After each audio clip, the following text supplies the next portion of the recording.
Welcome to my another blog. এখানে মোদিজি যে এসছিলেন 2-3 দিন আগে মাস্কেটে এসছিলেন, ওমানে, মাস্কেট রাজধানী। তো সেটার ঝলক দেখাচ্ছে, তার প্রস্তুতি চলছে। বিশাল এক 5 স্টার, এটা আসলে প্রাসাদই ছিল একটা ছোটোখাটো রাজার, আগের সুলতানের।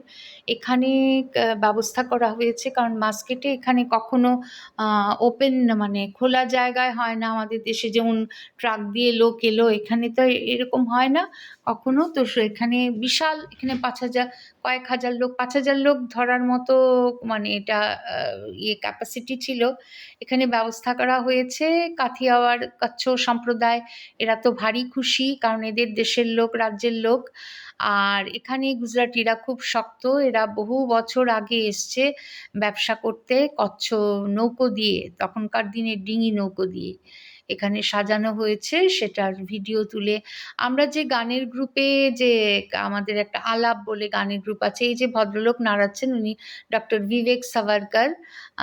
তো উনি অর্থোপেডিক সার্জন, নেই 67 ইয়ার্স ওল্ড, কিন্তু ওনার জোশ দেখুন। উনি একদম কনস্ট্যান্টলি নাকি পুরো প্রোগ্রামে ভারতের পতাকা নাড়িয়ে গেছেন। এবং আমাদের সাথে গান করে অনেকে, একদম নাচ করেছে, গুজরাটি নাচ করেছে কেউ। জয়কুমার বলে এক ভদ্রলোক নতুন জয়েন করেছে আলাপে, অসম্ভব ভালো গান করেন উনি, ক্লাসিক্যাল। উনি একদম মোদিজির সামনে গান করেছেন, মানে সেটা টাইমস অফ ইন্ডিয়ার ইনস্টাগ্রামে পোস্ট হয়েছে। এটা আমি এখানে পোস্ট করতে পারিনি, এটা কারণ এটা এর ক্ল্যাশও হবে, কপিরাইটের ব্যাপারও আছে। এখানে নাচ করছে আমাদের সাথে ডক্টর নিতু ছাবরিয়া বলে একজন ডাক্তার মহিলা। এখন আর ডাক্তারি করে না, এখন এসব উৎপটাং নাচ টাচ করে, কিন্তু এখানে সিরিয়াসই নেচেছে সে, গুজরাটি যে নাচ করলো। তো সেটা দেখার ঝলক সবাই করছে এখানে। একজন আবার খুব অ্যাঙ্করিং করেছে, আশু বলে একজন, ও আমাদের আলাপ গ্রুপের।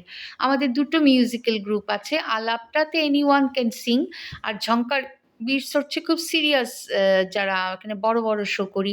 সম্প্রতি আমরা দুটো শো করলাম, নভেম্বর মাসে এস.ডি. বর্মন, আর ডিসেম্বরের 5 তারিখে আর.ডি. বর্মন শো, আমিও গাইলাম সোলো। তো এখানে এই ঝলক দেখতে থাকুন। আমি আর চেষ্টা করিনি, কারণ এত পপুলারিটি, তার সাথে অজিত দোভাল এবং জয়শঙ্করও এসছিলেন। তো 1.5 কিলোমিটার লম্বা লাইন গেছে ভারতীয়দের। আমি তো পানি ওসব, আমার হাজবেন্ড ছুটি নিয়ে করবেও না। আর তো মোদিজিকে তো সারাক্ষণই দেখি, চাক্ষুষ দেখার কি আছে, এত জোশ নেই। 2018-তে আগে একবার এসছিলেন। যাই হোক, ওমান সর্বোচ্চ সম্মান দিলেন। ওমান জানে, যদিও এটা মুসলিম কান্ট্রি, ওরা জানে কাকে কোথায় রাখতে হয়। এখানে পাকিস্তান, ওদের পাকিস্তান বা বাংলাদেশের প্রেম নেই। এরা ভারতের বন্ধু ছিল, এবং খুব গুরুত্বপূর্ণ কাজেই ভারত থেকে অজিত দোভাল এবং জয়শঙ্কর যখন এসছেন, খুব গুরুত্বপূর্ণ কিছু প্রজেক্টই ছিল এদের। এটা বোঝা যাবে, যেটা কূটনৈতিক বা আন্তর্জাতিক ইয়েতে খুবই গুরুত্বপূর্ণ। সাথে থাকুন, দেখতে থাকুন। এরপরে আমি আর.ডি. বর্মনের একটা ঝলক দেখাচ্ছি। আমাদের এটা অবশ্য আমার গাওয়া গান না, আমাদের সাথে গান করেন বিনীত পণ্ডিত বলে একজন মহারাষ্ট্রিয়ান, ভালো গান করেন উনি। একটা করেন না, 4-5টা গান মিশিয়ে যে ম্যাশ আপ, না এটাকে কি বলে, ওই রকম গান করেছিলেন। ওইটার মধ্যে কীরকম নাচছিল সবাই, ওইটা দেখালাম। আর সাথে থাকুন, দেখতে থাকুন। আমি আরও পোস্ট করব এই মাসে। তো অনেক কিছু আছে। রাজ কাপুরের মৃত্যু দিবস না জন্মদিন গেল, শতবার্ষিকী গেল, মোহাম্মদ রফির শতবার্ষিকী গেল ডিসেম্বর মাসেই। তো আমি শঙ্কর জয়কিশন শোতে গিয়েছিলাম, রাজ কাপুরের অভিনীত তিসরি কসম সিনেমার সেই গানটি আমি পোস্ট করব, সেটা করিনি। এই যে দেখুন নাচছে আর.ডি. বর্মন শোতে, পুরো ভর্তি ছিল হল। সেটা কেউ তুলেছে ঝলক এইভাবে, এটা আমি দেখালাম। ওই বিনীত পণ্ডিত গাইছেন, এটা 4-5টা গান দিয়ে মিশিয়ে যে করে, এটাকে কি বলে, ওই গানে আর কি। তা আমার গানগুলো সিরিয়াস গান ছিল, সোলো দুটো গান। ওই যে আমি সবুজ শাড়ি পরা দূরে স্টেজে পাশে দাঁড়িয়ে হাত নাড়ছিলাম।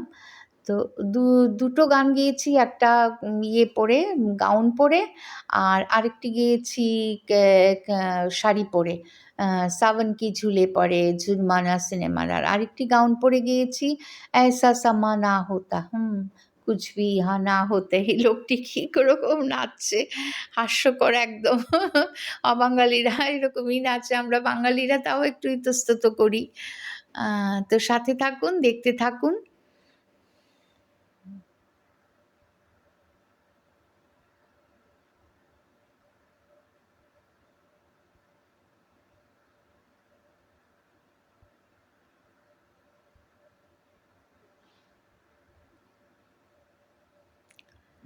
এটা হচ্ছে আমাদের ফিরে যাবার পথে, পথটার ঝলকটা দেখালাম। এটাকে বলে ওয়াদি গাধীর। ওয়াদি মানে হচ্ছে ওই মানে ছোট ছোট যে উপত্যকার মতো, উপত্যকা ঠিক বলা যায় না, এটা গাধী। আরবিতে গাধীর কি অর্থ জানি না। ওই দূরে মসজিদ দেখা যায়, এই মসজিদটা ভারী সুন্দর। পাহাড়ি রাস্তা দিয়ে এটা দিয়ে আমাদের বাড়ির কাছেই যে আমরা রাস্তা দিয়ে ঢুকে যাচ্ছি, তারপর সোজা একটু গেলেই